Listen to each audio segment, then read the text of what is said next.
জবান দিয়ে গুনার কাজ করেছে, হাসরের ময়দানে এই জবান আপনার বিরুদ্ধে কথা বলবে। এই হাত দিয়ে আপনি গুনার কাজ করেছেন, হাত দিয়ে আপনি কাউকে থাপ্পড় মেরেছেন, হাত দিয়ে আপনি কাউকে আঘাত করেছেন, এই হাত দিয়ে আপনি ঘুষ নিয়েছেন, এই হাত দিয়ে আপনি এরকমভাবে মাদক সেবন করেছেন, এই হাত আপনার বিরুদ্ধে সাক্ষী দিবে। আপনি এই চক্ষু দিয়ে আপনি কুদৃষ্টি করেছেন, চক্ষু আপনার বিরুদ্ধে সাক্ষী দিবে। আপনি লজ্জা স্থান দিয়ে কারোর সাথে আপনি জিনা করেছেন, লজ্জা স্থান আপনার বিরুদ্ধে সাক্ষী দিবে। আপনি এই পা দিয়ে হাঁটে গিয়ে পা দ্বারা হেঁটে গিয়ে আপনি এরকম জিনা করেছেন, অথবা আপনি হেঁটে গিয়ে চুরি করেছেন, আপনি হেঁটে গিয়ে কাউকে আপনি খুন করেছেন, এই পা আপনার বিরুদ্ধে সাক্ষী দিবে। 2 নাম্বার সাক্ষী হলো পবিত্র কোরআনের ভাষায় শরীরের অঙ্গ প্রত্যঙ্গ। কি বলেন? অঙ্গ প্রত্যঙ্গ। 1 নাম্বার সাক্ষী জমিন। বলেন 1 নাম্বার সাক্ষী জমিন। 2 নাম্বার সাক্ষী শরীরের অঙ্গ প্রত্যঙ্গ। সবাই বলেন 2 নাম্বার সাক্ষী শরীরের অঙ্গ প্রত্যঙ্গ। 3 নাম্বার সাক্ষী। 3 নাম্বার সাক্ষী হলো, আপনার অনেকেই কিরামান কাতিবিনের নাম শুনছেন। কিরামান কাতিবিন 2 জন ফেরেশতা, নাম শুনছেন আপনারা? সম্মানিত 2 জন ফেরেশতা, কিরামান কাতিবিনা ইয়ালামুনা মা তাফআলুন। কিরামান কাতিবিন 2 জন ফেরেশতা 2 কাঁধে থাকেন, সবসময় থাকেন। এই 2 জন ফেরেশতা আপনাকে সবসময় ভিডিও করতেছেন, সবসময় ভিডিও করতেছেন। আপনি যখন অন্ধকারে তখনও ভিডিও করতেছেন, আপনি যখন প্রকাশ্যে আলোতে তখনও ভিডিও করতেছেন, আপনি ঘুমিয়ে থাকলেও আপনার উপর ভিডিও ক্যামেরা এভাবে ধরে রাখা হয়েছে, সব কিছু আপনাকে ভিডিও করতেছেন।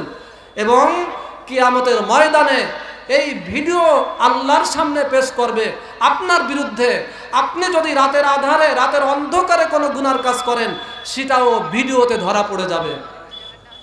এই জন্য 3 নাম্বার সাক্ষী হলো কিরামান কাতিবিন, 2 জন ফেরেশতা।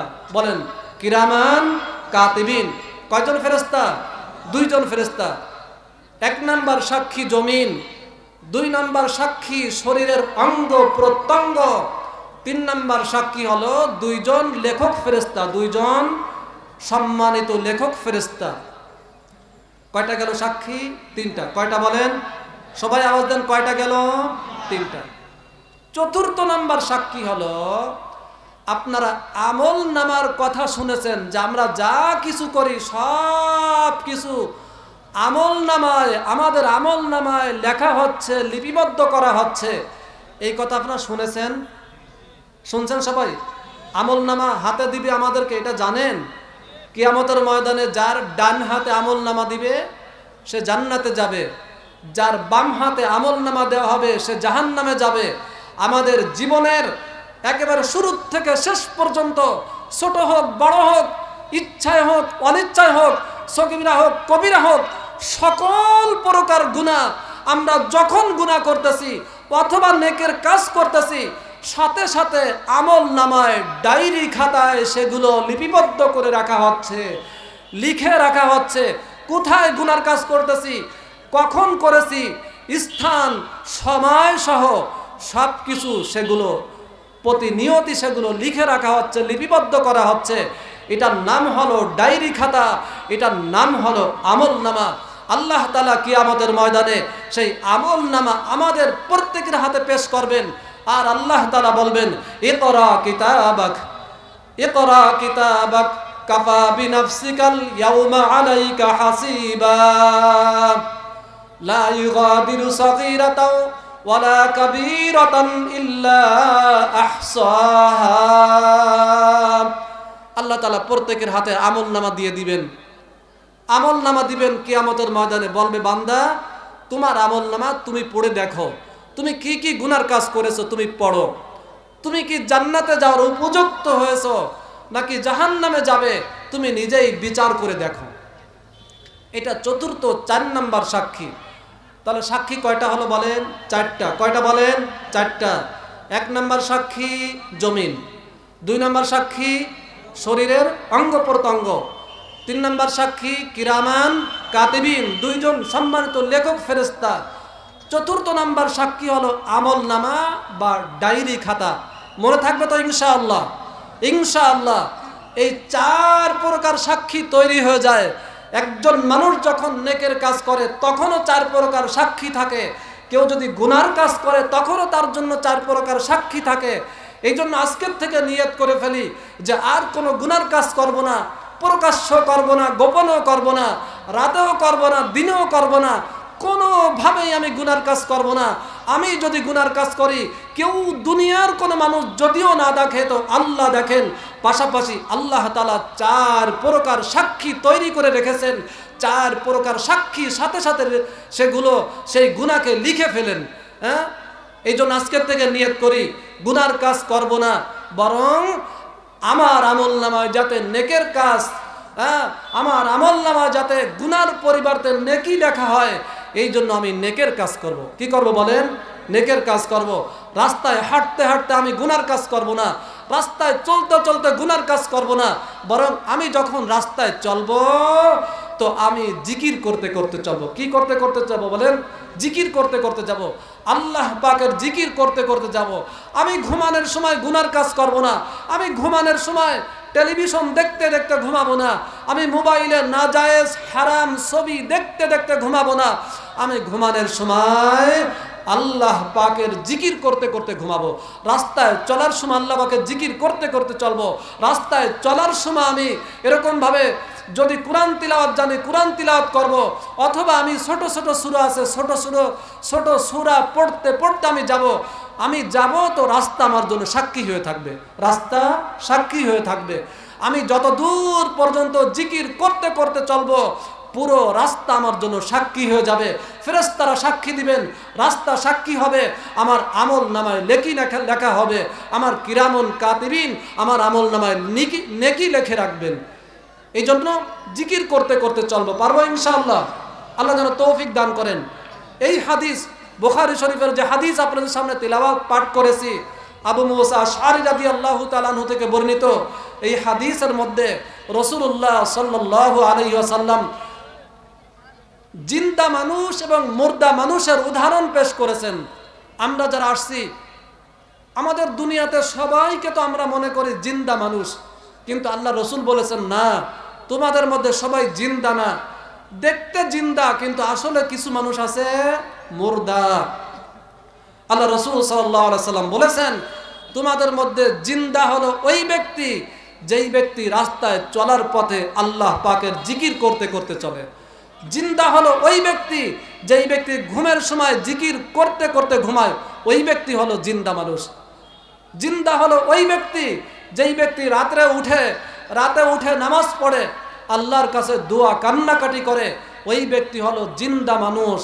আর যেই ব্যক্তি রাতে নামাজ পড়ে না, রাতে নামাজ পড়ে ঘুমায় না, রাস্তায় চলার পথে সে গুনার কাজ করে, গুনার কাজ করে, রাতে ঘুমানোর সময় সে গুনার কাজ করে, আল্লাহ রসুল সাল্লাল্লাহু আলাইহি ওয়াসাল্লাম বলেছেন যে ও ব্যক্তি দেখতে জিন্দা কিন্তু আসলে জিন্দা না, আসলে মুর্দা। রাসূলুল্লাহ বলেছেন, মাসালুল্লাযী ইয়াযকুরু রাব্বাহু ওয়াল্লাযী লা ইয়াযকুরু রাব্বাহু মাসালুল হাইয়্যি ওয়াল মাইয়িতি। তোমাদের মধ্যে দুই ব্যক্তির উদাহরণ হলো যেই ব্যক্তি আল্লাহ পাকের জিকির করে আর যেই ব্যক্তি আল্লাহ পাকের জিকির করে না। এই দুই ব্যক্তির উদাহরণ হলো মাসালুল হাইয়্যি ওয়াল মাইয়িতি। বুখারী শরীফের হাদিস 6407 নম্বর হাদিস।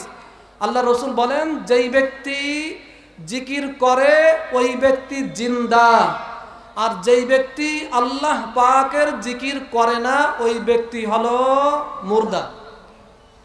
এক। দ্বিতীয় হাদিসের মধ্যে আল্লাহ রসুল বলেন, মাসালুল বাইতিল্লাযী ইযকারুল্লাহ ফি ওয়াল বাইতিল্লাযী লা ইযকারুল্লাহ ফি মাসালুল হাইয়্যি ওয়াল মাইয়িতি। আল্লাহ রসুল বলেন, দুনিয়ার মধ্যে যেই সমস্ত ঘরের মধ্যে তিলাওয়াত হয়, যেই সমস্ত যাদের ঘরের মধ্যে জিকির হয়, যাদের ঘরের মধ্যে তাহাজ্জুদের নামাজ হয়, দোয়া হয়, তালিম হয়, কান্নাকাটি হয়, আল্লাহ রসুল বলেছেন তাদের ঘরগুলো হলো জিন্দা। আর যাদের ঘরের মধ্যে নামাজ নাই, তালিম নাই, জিকির নাই, তাহাজ্জুদ নাই, সুন্নাতের আমল নাই, ঘরের মধ্যে টেলিভিশন চলে, বেপর্দা নাচ গান চলে, বেনামাজি নামাজ পড়ে না, আল্লাহ রসুল বলেন ওই সমস্ত ঘর হলো মুর্দা ঘর। জিন্দা ঘর আর মুর্দা ঘর, জিন্দা ব্যক্তি আর মুর্দা ব্যক্তি। জিন্দা ব্যক্তি যেই ব্যক্তি জিকির করে ওই ব্যক্তি জিন্দা। জিন্দা ঘর যেই ঘরের মধ্যে তিলাওয়াত হয়, যেই ঘরের মধ্যে তালিম হয়, যেই ঘরের মধ্যে তিলাওয়াত হয়, জিকির হয়, তাহাজ্জুদ হয়, কান্নাকাটি হয়, ওই ঘরগুলো হলো আল্লাহর কাছে জিন্দা ঘর। জিন্দা ঘর থেকে জিন্দা মানুষ পয়দা হয়, জিন্দা মানুষ থেকে জিন্দা মানুষ পয়দা হয়, জিন্দা ঘর থেকে জিন্দা মানুষ বের হয়। আর মুর্দা মানুষ থেকে কখনো জিন্দা মানুষ বের হয় না।